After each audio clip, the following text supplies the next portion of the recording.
Ce pouvoir a décidé, parce que c'est un pouvoir afrophobe, négrophobe, un pouvoir qui a décidé d'éliminer une grande partie de la population noire de Mauritanie, dénégrifier la Mauritanie, épurer la Mauritanie des Noirs, mais surtout épurer les Peuls, les Poulards, qui sont l'élément le plus émancipé, qui sont les plus instruits et qui ont le plus la capacité de concurrencer, de compétir avec les cadres et l'élite Maure. L'élite Maure a voulu éliminer les Poulards. Ça ne s'appelle pas événement 89. Ça, c'est cacher la réalité. C'est une tentative de génocide.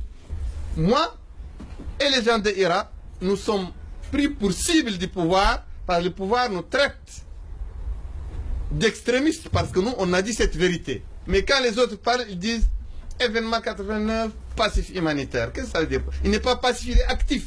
On vit encore la situation. Mais c'est passif, c'est ce qui est passé. Mais qu'est-ce qu'on va dire à Mère Ouley? Mère Ouley Sall, qui a perdu son fils de 25 ans, assassiné par des gens qu'elle connaît, qui sont là en vie, qui ont le pouvoir en Mauritanie, qui participent au pouvoir. Assassiné seulement parce qu'il est noir. Aucun autre crime, aucune autre infraction. Elle vit avec la douleur. Elle vit avec un cœur lourd d'impuissance.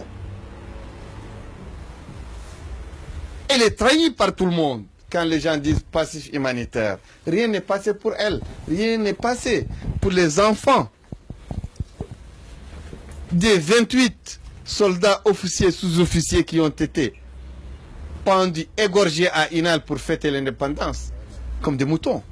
Non, ce n'est pas passé ça.